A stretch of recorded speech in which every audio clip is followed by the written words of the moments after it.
bem-vindos internautas a mais um talk show. 28 de janeiro de 1949. Essa data é muito importante, você não sabe por quê, mas ela é a data de fundação do Centro Espírita Nosso Lar, que deu origem às Casas André Luiz, a instituição espírita mais reconhecida no Brasil por sua assistência filantrópica. E eu estou aqui hoje com a dona Zélia Terezinha Lopes Mimessi, vice-presidente das organizações das Casas André Luiz. Casas André Luiz, do grupo. Do grupo Casas André Luiz. Casas André Luiz, que nós temos também televisão, várias rádios e tudo mais. Então, a apresentação que a Célia fez em mim dá a impressão que eu sou uma pessoa importante. Eu não sou, não. Eu sou você que está sentada aí me Não, gente, mas eu sou apenas uma pessoa que está voltada e que tive o privilégio e a oportunidade de trabalhar no Centro Espírita Nosso Lar, Casas André Luiz. Durante quantos anos? Estou lá há 36, mas na executiva há 23. Vou fazer 24 anos. E detalhe, ela só tem 84 anos. Eu sou nova ainda. Vocês não têm ideia da agilidade dessa mulher. Vocês não têm ideia de como ela é. Além disso, ela é presidente do Conselho de Administração da FEOSP, Fundação dos Hospitais... Federação dos Hospitais Filantrópicos do Estado de São Paulo, que inclui todas as santas casas do Estado de São Paulo. Só. Continuo sendo aquela mesma pessoa que, como você, está sentada aí na minha frente. Mas acho que vai dar disposição, né? Da gente se entregar no trabalho, de fazer as coisas.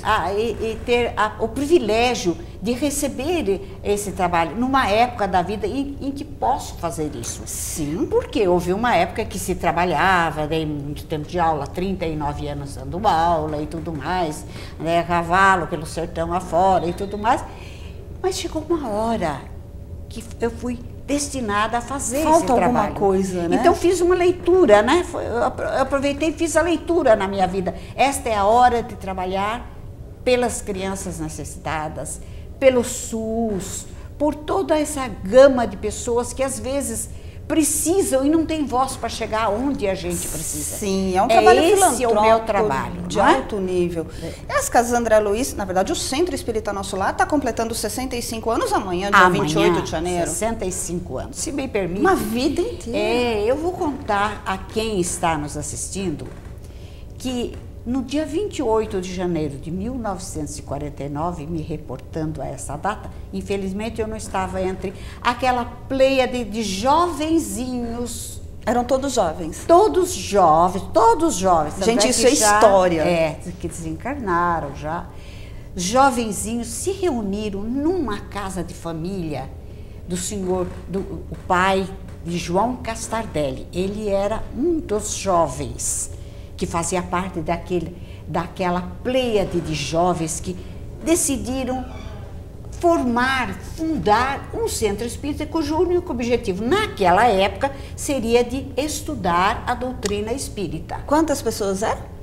Olha, não temos bem a certeza, mas ficava entre 25, 30, depois foi englobando mais. Mas o grupo inicial não era tão grande, mas cheguei a conhecer todos os fundadores. Vamos pensar que a doutrina espírita naquela época não tinha nem 100 anos de existência, né?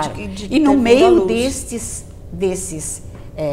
jovenzinhos, tinha um que se destacou, que se chamava João Castardelli, que é ele que deu o impulso para quando mais tarde se fundou Casas André Luiz, o trabalho. É um trabalho muito interessante, Célia, porque foi assim. Primeiro surgiu aquele centro espírita e as pessoas se reuniam para estudar a doutrina. Só um esclarecimento. Centro Espírita Nosso Lar. Nosso Lar é a cidade espiritual para onde foi encaminhado André Luiz. André Luiz. Né? Aliás, teve o autor espiritual também. André Luiz, aquele mesmo do filme. Não ator, tá, gente? O autor. O autor espiritual, que quem escreveu o livro foi Francisco Cândido Xavier. Não é? Então, este grupo recebeu orientação. Naquele tempo, recebia-se orientações espirituais, vinham os espíritos, porque agora, atualmente, nós estamos mais na era do espírito, em que as mensagens vêm de uma forma mais fácil. De uma forma mais fácil para o próprio espírito da pessoa encarnada, né? Então veio uma mensagem espiritual que devíamos, os da época, fundar uma casa para cuidar de crianças necessitadas. E André Luiz era médico. Também. André Luiz era médico. Então todo mundo se conversando, mas crianças... E o grupo começou a arrecadar fundos, não tinham nada. Fazer da onde, né? Tem histórias muito interessantes de um companheiro nosso, que esse ainda está vivendo conosco, que ele pedia na porta do cemitério. Ele pedia na fila de ônibus. Então, pedia para fundar a Casa André Luiz, para poder criar, para poder erguer a Casa André Luiz. E ele dizia que as pessoas, quando ele vinha chegando com o baúzinho dele, viravam as costas como se lá do outro lado tivesse uma nuvem andando assim. Não estavam interessadas, as que estavam interessadas, que eram até pela própria espiritualidade interessadas a olhar, a saber o que é, davam a contribuição e ele recebia com a maior boa vontade. Então tem capítulos interessantes. Imagino, né? Numa história de 65 anos, deve ter muita coisa interessante. No começo, como a gente era centro espírita, estudando a doutrina, veio a mensagem que deveria aquele grupo construir esta casa que iria cuidar de crianças. A princípio, pensava-se que fossem crianças em abandono. Orfanato.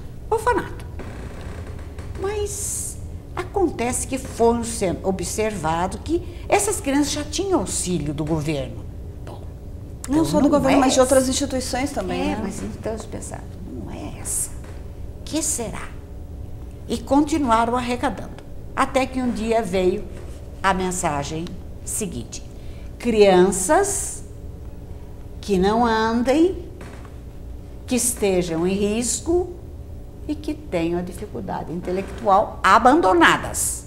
Então, além do que abandonadas. As Casas André Luiz, então, atende crianças com deficiência intelectual que também podem ter ou não deficiência física associada. E naquele tempo se falava só deficiência mental. Agora se trocou para intelectual, que é a mesma coisa. A deficiência física poderia vir ou não, mas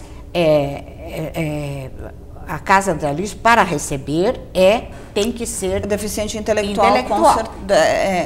Essa é uma condição primordial. Então foi o trabalho de campo porque um centro espírita só para estudar a doutrina, e qualquer grupo de qualquer entidade, religiosa ou não, o que adianta fazer um estudo se não fica fechado?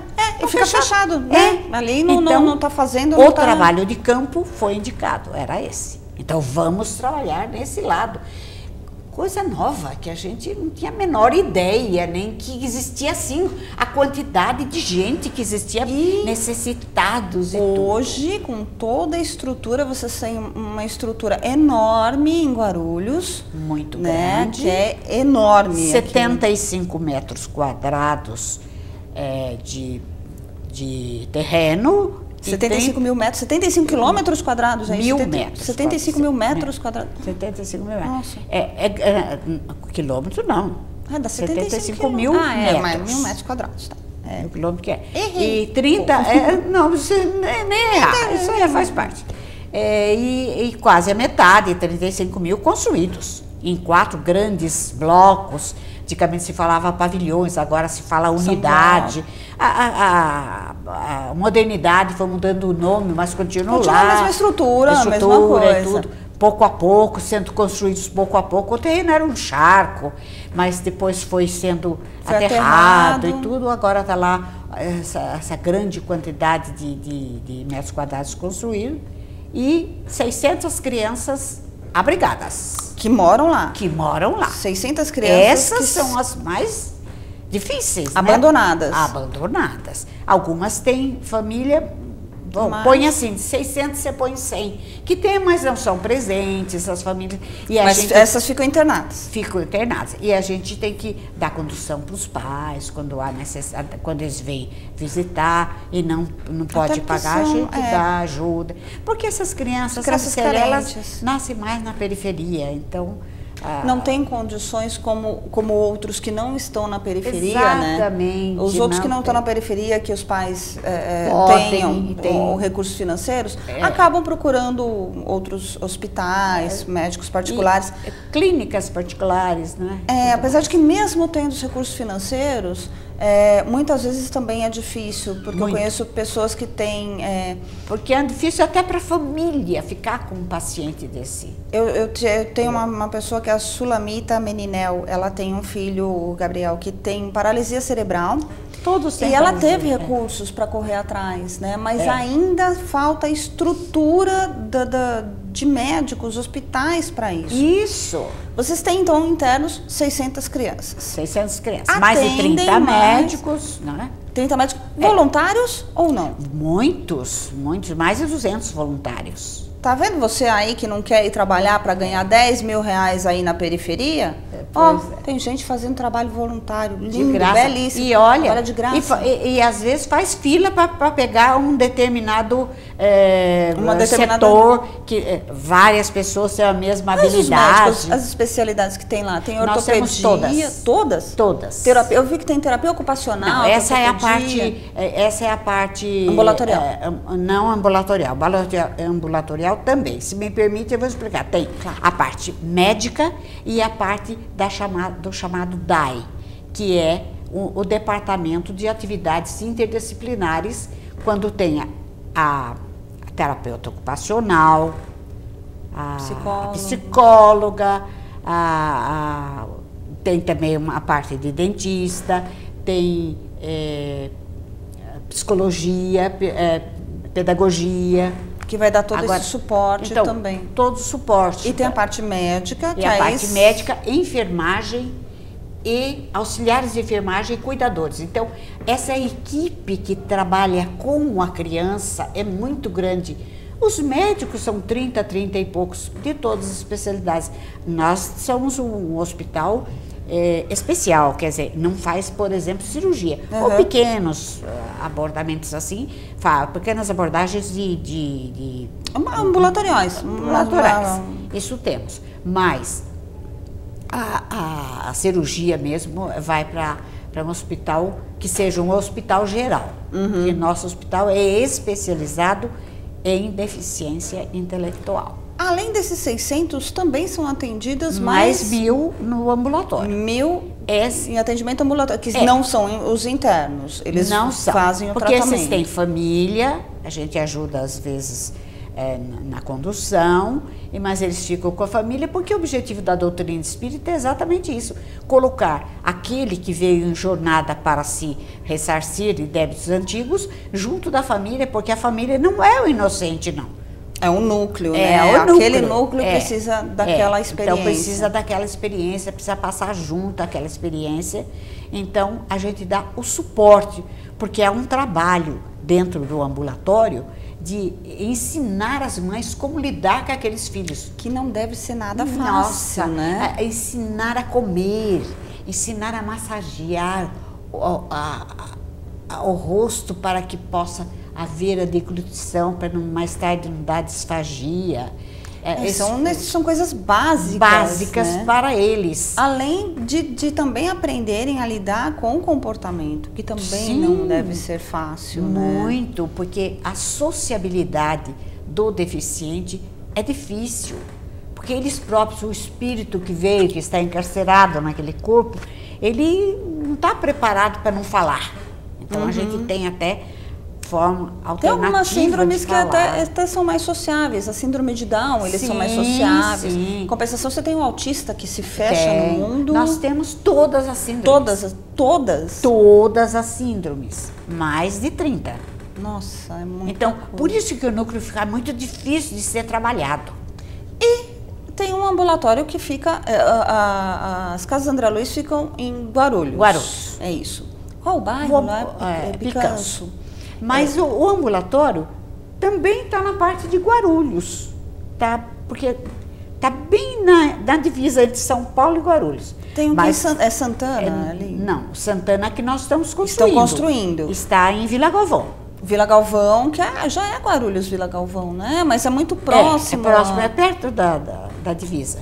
E essas crianças vêm de todo o estado de São Paulo.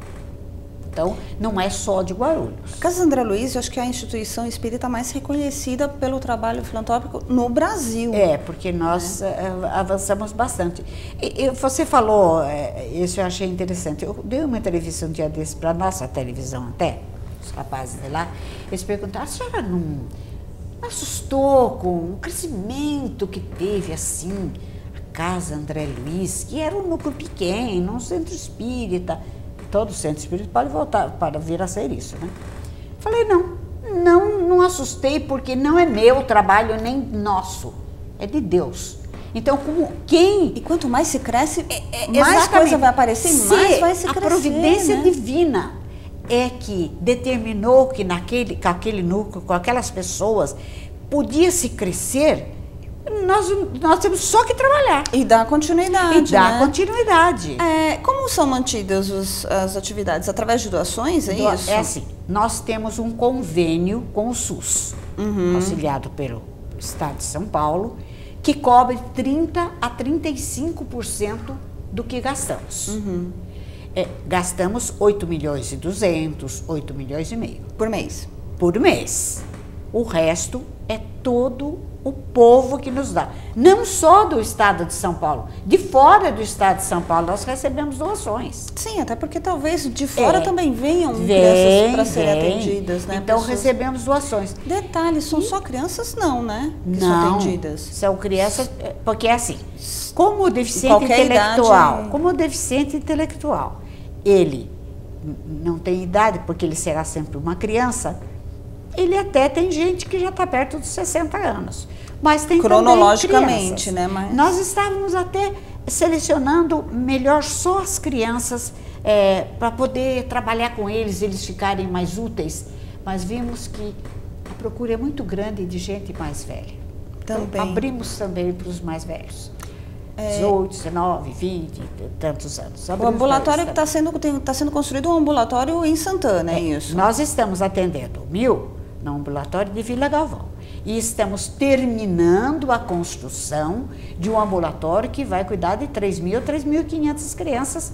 A gente diz crianças, porque eles são 3.500 atende muito mais pacientes, né? Não, 3.500 pacientes. Porque são 3 andares e mais o subsolo, né?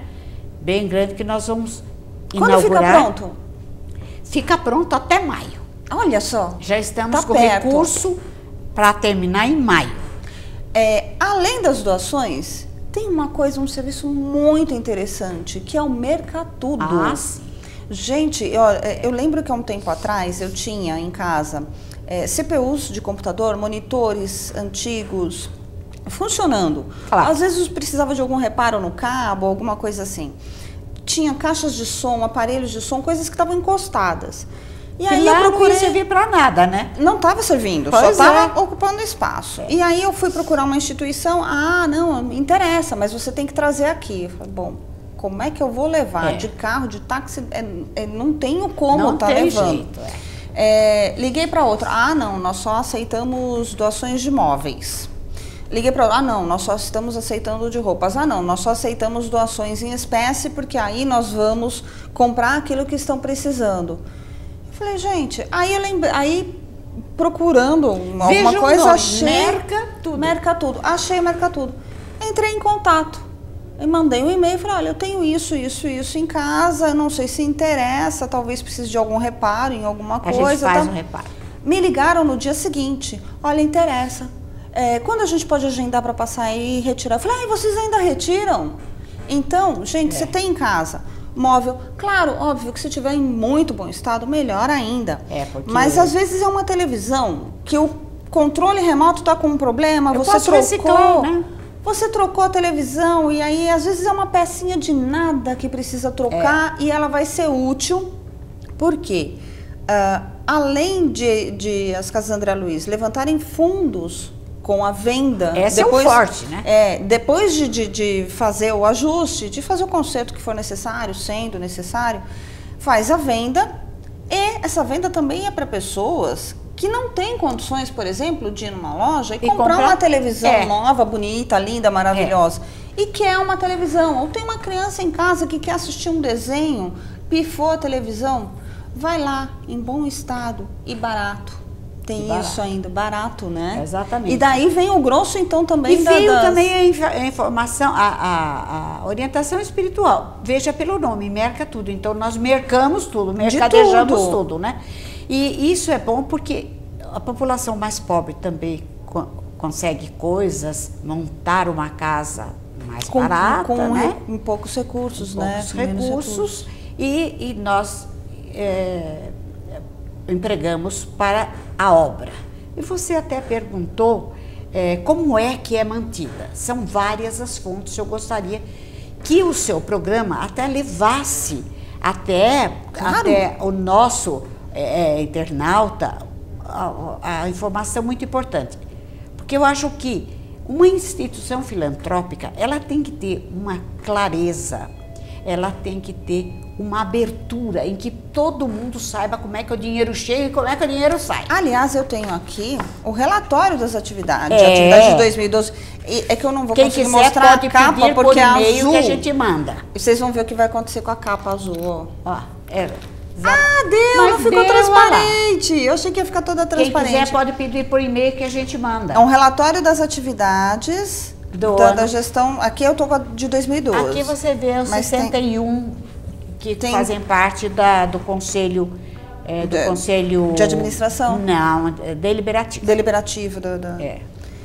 E aqui tem tudo. Aqui tem todas olha, estatísticas as atividades, clínicas. Estatística, de onde veio o dinheiro, porque nós temos as seguintes fontes. Os mercatudo, são 10. São 10 unidades do mercatudo. Que são também fora de São Paulo. E quem não souber como entrar em contato, gente, vai aparecer depois aí no GC, mas é só entrar no site casasandraluiz.org.br e tem lá o espaço. Tudo para... E temos o telemarketing, quando forem contratados pelo telemarketing, é muito bem empregado o dinheiro. Temos os sócios contribuintes, que é aqueles que já fazem a contribuição mensal. Já são mais antigos, que estão acostumados. Isso é festa, gente. Isso é festa. Dá para mostrar? Olha lá. E as crianças vivem numa eterna festa. São fotos de festas deles. Imagino, são eternas crianças, né? Pois é. Então, e estamos em festa, fazendo 65 anos. Estamos em festa. Temos atividades programadas aí, né? Temos muitas atividades. Porque é assim, o complexo Centro Espírita, porque depois de um certo tempo passou a chamar-se Centro Espírita Casas André Luiz. Por quê? Por que casas? Pretendíamos fazer mais casas, mas acontece que ficou numa casa por enquanto. Só abriu em ambulatório, gigante, mas abriu em ambulatório que é o mais moderno, mais certo, mais correto e mais barato. Também, né? Do que manter. Enquanto num hospital eu gasto 6 milhões por mês, num ambulatório eu gasto 200 mil por mês. E consegue atender também mais gente, né? E muito mais, não tem termo de comparação. Não é? Dá mais atendimento. E também aqueles doadores do Mercatudo estão sendo contatados pelo telemarketing numa abordagem assim, tranquila, ver se a pessoa tiver disposição, oportunidade, capacidade financeira e tudo, se puder ajudar, nem que seja com um pouquinho, ajuda através de boleto. De grão em grão, enche o papo, né? Ou seja, de grão em grão, vai se conseguindo montar um tijolinho em cima do outro. Se a gente gasta 8 milhões e 200 e recebemos 33% do SUS, o resto é do povo. Como é que faz com o resto, né? E o trabalho não pode parar. Não pode parar. E, mais de 2 mil empregados, né? Temos mais de 2 mil empregados. É uma gira, né? Gira de tal forma. O grupo todo é como se você imagine uma colmeia. Uma colmeia que cada abelhinha sabe exatamente o que vai fazer. Cada um de nós é uma abelhinha. E o voluntário, o diretor, o colaborador, todos somos abelhinhas. Cada um sabe exatamente o que fazer. E a gente se sente profundamente feliz de ver como o povo aceita. E de trabalhar, porque é só olhar para a senhora e ver a felicidade que é. E a senhora me contou antes, a senhora foi atriz quando jovem? Mas, meu Deus, mas nem fale-me no tempo que começavam-se as novelas de rádio. Olha só! Eu gravava por vários países. Expansiva, fala bem! Eu trabalhava em novela no Vale do Paraíba, foi muito engraçado uma vez, acho que foi em Pinda, que eu fui lá, as fãs foram eu era menina, 19 anos, né? As fãs foram lá assistir? Assistia e conhecer. E o maridão? E o maridão dirigia a rádio. Ah, então tá tudo tranquilo. Ele era do Grupo Bandeirantes, né? E até agora, infelizmente, ele se foi há 24 anos, mas ele trabalhava... Meu tio foi diretor da Rede Bandeirantes. Ah, é? Foi. Como é o nome dele? Paulo Coeve. Meu marido devia conhecer, mas meu tio também morreu há uns 14 anos, 15 anos. Sei. Mas talvez não tenham se talvez devem ter se encontrado, mas ele era da administração das rádios de toda a cadeia verde e amarela. Então eles se conheceram porque meu tio era dono da Rádio São Paulo AM. Tá bem. Vendeu para a Rede Bandeirantes. Mas nesse tempo que o meu marido dirigia. Então tá a gente conservou a amizade, tanto é que a TV Bandeirantes faz bastante coisa por nós, né?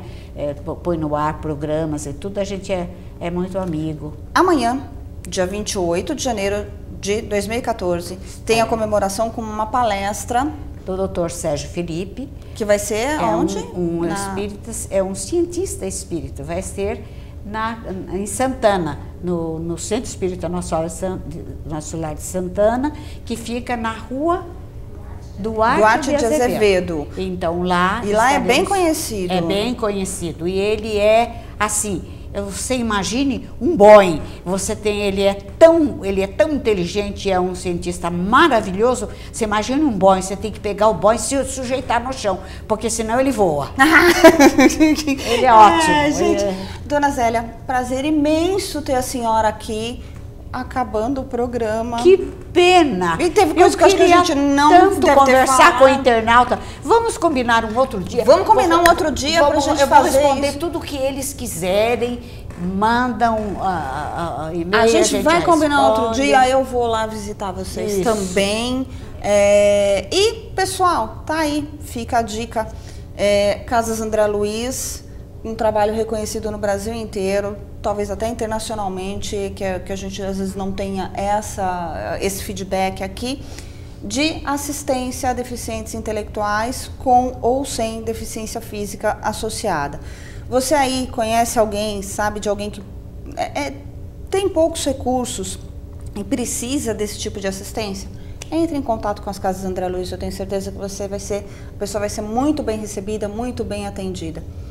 Dona Zélia, obrigada. Adorei nosso papo. Que bom. Posso falar só uma coisa para o seu internauta? À vontade, tá ali. Fica conosco sempre. Nos procura, porque nós sempre temos um lema assim: ninguém é tão bom sozinho quanto nós todos juntos. Claro. Certo? E Talk Show fica por aqui. Semana que vem tem mais para vocês. Beijos. Mas você é